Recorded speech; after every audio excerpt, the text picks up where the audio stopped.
akhirnya ada film horor lagi nih dari luar yang tayang juga akhirnya di sini, Pak. Mengagetkan sini. Gua kira nggak bakal tayang sih. Iya, asli. Gue pikir nggak bakal tayang. Talk to me. Talk to me. Ngomong ke saya. Dari judulnya mah nggak horor. Kelihatan horor ya. Iya, nggak horor kayak ya. film apa ya, romantis kali ya. Iya bener ya. Fontnya juga nggak merah ya. Nggak merah.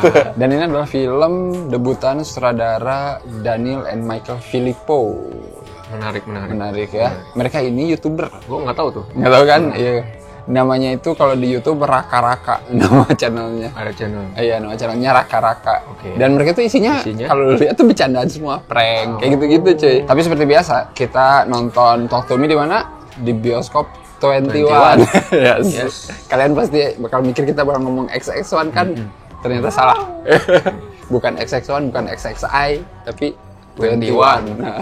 Sudah dikonfirmasi Ya sama orang dalam. Orang dalam ring 1. Langsung ngomong. Sekarang makan apa? Di burger 21. Burger ayam. pedas ya. Spicy chicken burger. Mantap.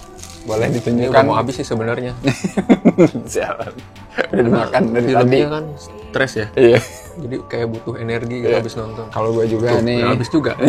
Fish and chips tersisa segini lagi ya. Berarti bener enak. Dan gue minumnya ini. Ini namanya Hojicha Oat Latte. Ini minuman yang baru nih. Ini kayak matcha tapi beda gitu lah. Rasanya kayak ada rasa-rasa oat gitu. Karena gue nggak terlalu suka yang berkopi-kopi. Asik. Kalau itu ada bahan dasar kopinya, gue biasanya brown sugar milk lah. Oke. Susu-susuan lah. Kalian kalau ada harus nyobain makanan yang tadi kita makan ya. Asli, enak banget. Kalau nggak makan didatengin Talk to Me.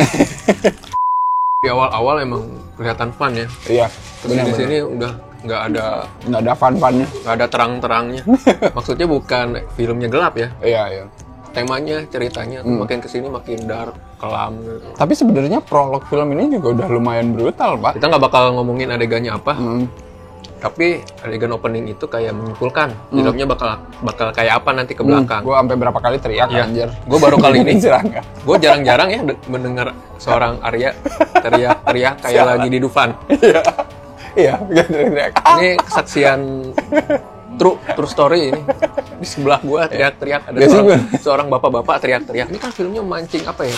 Malah bikin makin stres gitu. Harus diluapkan memang. Iya, diluapkan. Gua tuh kayak udah stop gue kayak gitu anjir.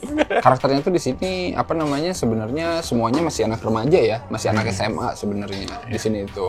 Yang main jelangkung itu ya, jelangkung Talk to Me. Kita sebenarnya jelangkung Talk to Me aja lah. Bingung gua soalnya itu nggak pernah disebutkan para bocah. Tangan jelangkung lah. Ya, tangan jelangkung. Ini judulnya kalau di Indonesia tangan jelangkung. Biar lebih serem lagi, dendam. Tangan jelangkung. Atau enggak kutukan tangan jelangkung. Jadi si bocah-bocah ini gitu, anak-anak remaja ini main itu tuh emang cuman buat adrenalin rasa aja. Kayak lagi main tantangan apa ya? Iya. Tantangan kalau lu kalah minum bir gitu kan, kalau di pesta biasa gitu kan. Iya. Dan gue di sini emang ngelihatnya kayak sekarang bentuk hiburan anak muda mungkin udah makin aneh-aneh. Udah aneh-aneh emang bener, dan di sini tuh diliatin gitu. Sekarang main kayak gini aja mungkin sensasinya kayak lu makan narkoba, bener gak sih? Iya kan? Jadi kayak banyak orang kayak trends kayak gitu. Tapi itu keserupan aja. Ya kayak kalau dulu mah lu kalah. Gitu. Sesuatu yang udah pernah ada cuma didaur ulang aja. Daur ulang aja. Jelangkung, Wija, diganti aja jadi tangan itu. Seperti biasa lah, salah satu remaja ini ternyata kangen orang tuanya yang meninggal. Biasa tema-tema berduka itu selalu, juga sering ya kan. Selalu ada di film horor. Selalu ada. Terus nanti hantu yang masuk ke tangan jelangkung ternyata hantu orang tuanya. Makin lah karakter itu down. Semakin down, semakin rapuh ya semakin mudah tuh iblis untuk lebih menggoda gitu. Betul. Setan itu penuh tipu muslihat. Dari dulu seperti itu aja temanya, bener gak sih sebenarnya? Gak ada banyak perubahan asli. Aku jadi inget film yang kita tonton kemarin. Iya bener. Jangan bersekutu dengan setan. Enggak. Jelangkung kan dulu awal-awal fun kan, main jelangkung atau kayak Wijanya Flanagan kan, fun gitu kan, makin ke belakang. Benar. Ada beneran setannya gitu. Kalau ini kan emang udah beneran dari awal, tapi si anak-anak ini kayak bodo amat gitu. Itu yang bikin nantinya, aduh lah ya lu udah ngelakuin sesuatu yang bodoh ya mampus lah. Iya, tapi gitu. kayak makin tes ke karakternya gitu, karena benar. satu persatu karakternya tuh emang bikin kita peduli pada akhirnya gitu. Apalagi karakter utamanya kan si Mia yang berduka itu kan deket banget sama temennya si Jed ya. Terus si Jed punya adik Riley. Maksudnya mereka ini dari awal emang udah diliatin kayak keluarga. Ya, si Mianya mah kan temen, terus kayak udah sering kayak keluarga gitu. Jadi bagus sih maksud gua ngelihat tiga karakter ini tuh emang beneran erat banget gitu. Dan si setannya itu kayak diliatin tuh cuman pertama ya. Maksudnya yang awal-awal mereka main kan diliatin tuh dikit 1, 2. Tapi nanti tuh kan kesananya kayak nggak pernah diliatin gitu. Tapi nanti kita tahu tuh yang dilihat sih ini tuh siapa, walaupun di frame nggak pernah diliatin gitu, tapi kita udah tahu, wah ini kayaknya ini nih gitu. Anjing, itu bagus banget sih Mas Agen situ. Kalau di film kita mah pasti semuanya diliatin tuh satu-satu. Itu kan banyak ya. Nah ini mah enggak, si orang yang lagi main jelangkung aja diliatin mukanya, tapi ngelihat ke arah sana dia mukanya kaget. Nggak pernah kelihatan tuh setannya. Itu memanfaatkan imajinasi kita aja. Dan gue suka pokoknya nanti pas udah titik balik ketika satu temennya yang nyobain ini kesurupannya epic. Wah itu. Di situ gue mulai teriak-teriak sih. Sebelah gua bapak-bapak ada. Wow. Fuck, stop. Maksud gue gila nih orang aja maksud gue. Dan bagus ya nggak disensor ya. Menurut gue itu brutal loh aja. Iya, terlihat meyakinkan. Iya, itu bagus banget sih. Kayaknya itu harus diapresiasi sih di sini. Kayaknya departemen make up-nya oke banget ya. Si anak itu yang kerasukan itu kan udah kayak dilempar sama Hulk ya. Ke sana kemari itu kan tadi ada adegannya. Itu terlihat babak belur itu terlihat seperti gila. Rocky abis tinju. Tata make up-nya di sini gitu ya. Simple kayak yang pas mereka kerasukan. Bener. Kan gini nih. Langsung ke atas gitu. Biasa tapi dengan sentuhan dikit gitu ya kayak pucat. Kita kan sering kan? Kesurupan terus gini gitu kan. Tapi minimalis aja gitu. Paling matanya nanti kayak West Borland. hitam gitu kan gitu. Semua. Yang bikin kita ngeri itu bukan penampakan ketika kesurupan, tapi nanti ketika mereka mulai ngomong atau apa ya, nyanyi gitu kan, nyanyi Perancis gitu kan, memperlihatkan tuh kalau emang setannya tuh banyak sebenarnya. Setelah hantu-hantu itu keluar gitu ya semua, kita bakal tahu lah apa yang akan dilakukan si protagonis kita gitu ya. Iya. Karena dia sedang rapuh dan mulai digoda. Nah, ini lah seperti horor-horor ya, kayak sebenarnya kayak Insidious juga kan kayak gini. Iya, model-model gini. Maksudnya sesuatu yang udah pernah kita lihat dimodifikasi lagi gitu. Walaupun omongannya sama, memperlihatkan kalau iblis itu bisa menggoda dengan cara apapun gitu buat menghasut manusia. Yang gua suka lagi, dia punya konsep. Konsep gaib, kenapa nanti ada tangan, kenapa nanti ada bakar lilin gitu kan. Nanti dijelaskan konsepnya. Iya, benar-benar. Itu sih yang gue suka. Endingnya bagus sih soalnya menurut gue. Endingnya bagus. Jadinya nah, kayak ini baru Pak, boleh Pak lu ngomong kayak kemarin. Kata orang ending itu apa tuh kemarin? Iya benar, kata orang film itu menuju ending biasa aja tapi endingnya bagus bakal jadi bagus gitu.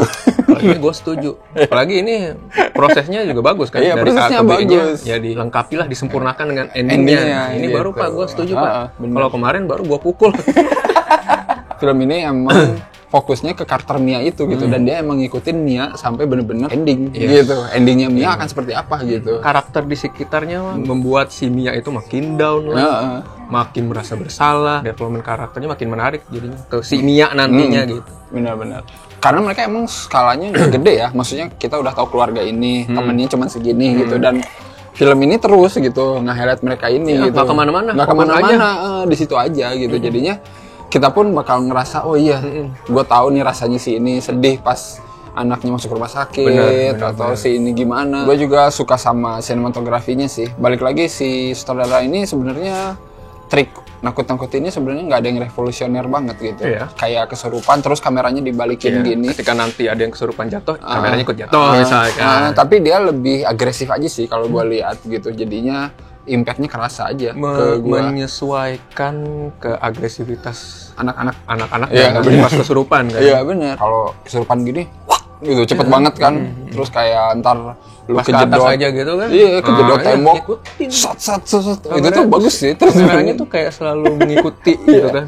Gini-gini ya ikut aja gitu kan. Sinematografinya tuh bangsat gitu. Jadi dia emang pas adegan rusuh tuh bener-bener ikut rusuh gitu. Adalah pokoknya yang lagi dimandiin anjing terus aduh anjing goblok kata gua. Terus ngelihat respon si Mia dan keluarganya dan orang-orang di sekitar yang pas ngelihat adegan itu, jadi kita jadi ikut takut.